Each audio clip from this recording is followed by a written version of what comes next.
Chapter 4 The Hall of the Priest Kings. As I followed the man, who called himself Pop, down the stone passage, the portal behind me closed. I remembered one last glimpse of the Cedar Range, the path I had climbed, the cold blue sky, the two snowy lawns, one chained on either side of the entrance. My host did not speak, but led the way with a merry stride. An almost constant curl of smoke from his little round pipe encircled his bald pate and mutton-chop whiskers, and drifted back down the passage. The passage was lit with energy bulbs, of the sort which I had encountered in the tunnel of Marlanus, which led beneath the walls of Ar. There was nothing in the lighting of the passage, or its construction, to suggest that the priest-kings, caste of builders if they had one, was any more advanced than the men below the mountains. Too, the passage was devoid of ornament, lacking the mosaics, the tapestries on which the beauty-loving Goreans below the mountains are wont to glorify the places of their own habitation. The priest-kings, as far as I could tell, had no art. Perhaps they would regard it as a useless excrescence, detracting from more sober values of life, such as, I suppose, study, meditation, and the manipulation of the lives of men.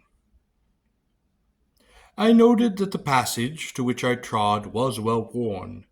It had been polished by the sandals of countless men and women who had walked before where I now walked. Perhaps thousands of years ago, perhaps yesterday, perhaps even this morning. Then we came to a large hall. It was plain, but in its sheer size it possessed a severe, lofty grandeur. At the entrance to this room or chamber I stopped, overcome with a certain sense of awe. I found myself on the brink of entering what appeared to be a great and perfect dome, having a diameter, I am sure, of at least 1,000 yards. I was pleased to see that its top was sparkling curvature of some transparent substance, perhaps a special glass or plastic, for no glass or plastic from which I was familiar would be likely to withstand the stresses generated by such a structure. Beyond the dome, I could see the welcoming blue sky. "Come, come, Cabot," remonstrated Pop, and I followed him. In this great dome there was nothing, save that at its very center there was a high dais, and on this dais there was a large throne, carved from a single block of stone. It seemed to take us a long time to reach this dais.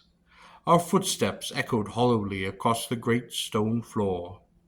At last we arrived. "Wait here," said Pop, who pointed to an area outside a tiled ring which surrounded the dais. I did not point precisely where he asked, but several feet away, but I did remain outside the tiled ring. Pop puffed his way up the 9 steps of the dais and climbed onto the stone throne. He was a strange contrast to the severe regality of the majestic seat on which he perched. His sandal feet did not reach the floor, and he made a slight grimace as he settled himself upon the throne. "Frankly," said Pop, "I think we made a mistake in sacrificing certain creature comforts in the Cedar." He tried to find some position that would satisfy him. For example, a cushion would be not a place on such a throne. Do you not think, Cabot? "On such a throne, it would be out of place," I said. "Ah, yes," sighed Pop. "I suppose that is so." Then smartly Pop cracked his pipe a few times against the side of the throne, scattering the ashes and unsmoked tobacco about upon the floor of the dais. I regarded him without moving. Then he began to fumble with the wallet which was slung up from his belt, and removed a plastic envelope. I watched him closely, following every move. A frown crossed my face as I saw him take a pinch of tobacco from the bag and refill his pipe. Then he fumbled about a bit more and emerged with a narrow cylindrical silverish object, and for an instant it seemed to point at me. I lifted my shield. "Please, Cabot," said Pop, with something of impatience, and used the silverish object to light his pipe. I felt foolish. Pop began to puff away contentedly on a new supply of tobacco. He had to turn slightly on the throne to look at me, as I had not chosen to stand directly where he had suggested. "I do wish you would be more cooperative," he said. Tapping the floor with the butt of my spear, I finally stood where he had directed.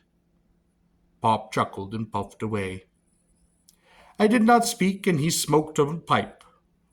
Then he cleaned it as before, knocking it against the side of the throne, and refilled it. He lit it again with a small silverish object, and leaned back against the throne. He gazed up at the dome, so high above, and watched the smoke curl slowly upward. "Did you have a good trip to the Sadar?" "Where is my father?" "What of the city of Korobar?" "What of the girl Talina, who was my free companion?" "I hope you had a good trip," said Pop. I began to feel rage creeping like hot red vines through my blood. Pop did not seem concerned. Not everyone has a good trip. My hand clenched upon my spear. I began to feel the hatred of all the years I had nursed against the Priest Kings, now uncontrollably, slowly, and violently growing in my body. Wild, fierce, those foliating scarlet vines of fury that now seemed to encircle me, to enfold me, to engulf me. Swelling, streaming, now withering aflame about my body, and before my eyes in that turbulent burned air that separated me from the creature Pop. And I cried out, "Tell me what I want to know." "The primary difficulty besetting the traveler in the Sadar," continued Pop, "is perhaps the general harshness of the environment. For example, the elementaries of the weather, particularly in the winter." I lifted the spear, and my eyes, which must have been terrible in the apertures of my helmet, were fixed upon the heart of the man who sat upon the throne. "Tell me," I cried. "The laurels also," Pop went on, "are a not unformidable obstacle." I cried with rage and strode forward to loose my spear, but I wept and retained the weapon, for I could not do murder. Pop puffed away, smiling. "That was wise of you," he said. I looked at him solemnly, my rage abated, for I felt helpless. "You could not have injured me, you know." I looked at him with wonder. "No," he said. "Go ahead if you wish, cast your spear." I took the weapon and tossed it toward the foot of the dais. There was a sudden splintering burst of heat, and I fell back, staggering. I shook my head to drive out the scarlet stars that seemed to race before my eyes. At the foot of the dais there was a bit of soot and some droplets of the melted bronze. "You see," said Pop, "it would not have reached me." I now understood the purpose of the tiled circle which surrounded the throne. I removed my helmet and threw my shield to the floor. "Then I am your prisoner," I said. "Nonsense. You are my guest." "I shall keep my sword," I said. "If you want it, you must take it from me." Pop laughed merrily, his small round frame shaking in the heavy throne. "I assure you," he said, "I have no use for it." He looked at me chuckling. "Nor have you," he added. "Where are the others?" I asked. "What others?" "The other priest kings," I said. "I am afraid," said Pop, "that I am the priest kings. All of them." But you said before, we are waiting, I protested. Did I? Yes. Hmm. It must have merely been a manner of speaking. I see. Pop seemed troubled. He seemed distracted. He glanced up at the dome, for it was getting late. He seemed a bit nervous. His hand fumbled more with the pipe. A bit of the tobacco spilled. Will you speak to me of my father, my city, and my love? I asked. Perhaps. But now you are undoubtedly tired from your journey. It was true that I was tired, and I was hungry. No, I would speak now, I said. For some reason, Pop now seemed visibly uneasy. The sky above the dome was now gray and darkening. The Korean night above, often black and beautiful with stars, now seemed to be approaching with a swift stealth. In the far distance, perhaps from some passageway, leading away from the hall of the priest kings, I heard the roar of a laurel. Pop seemed to shiver upon his throne.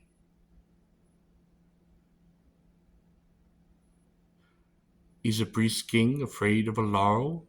I asked. Pop chuckled, but not quite so merrily as before. I could not understand his perturbation. Do not be afraid. They are well secured. I am not afraid, I said, looking upon him evenly. Myself, he said, I am forced to admit I never quite gotten used to that awful racket they make. You are a priest king. Why do you not simply lift your hand and destroy it? But what purpose is a dead laurel? Asked Pop. I did not reply. I wondered why I had been allowed to reach the Sadar, to find the whole of the priest kings, to stand before this throne. Suddenly there was the sound of a distant reverberating gong, a dull but penetrating sound, which carried from somewhere even into the whole of the priest kings. Abruptly, Pop stood up, his face white.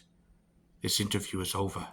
He glanced about himself with ill-concealed terror. But what of me, your prisoner?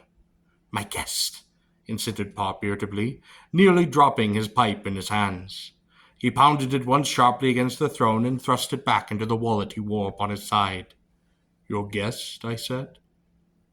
Yes, yes, snapped Pop, darting his eyes from left to right. At least until it is time for you to be destroyed. And I stood without speaking. Yes, he repeated, looking down upon me, until it is time for you to be destroyed.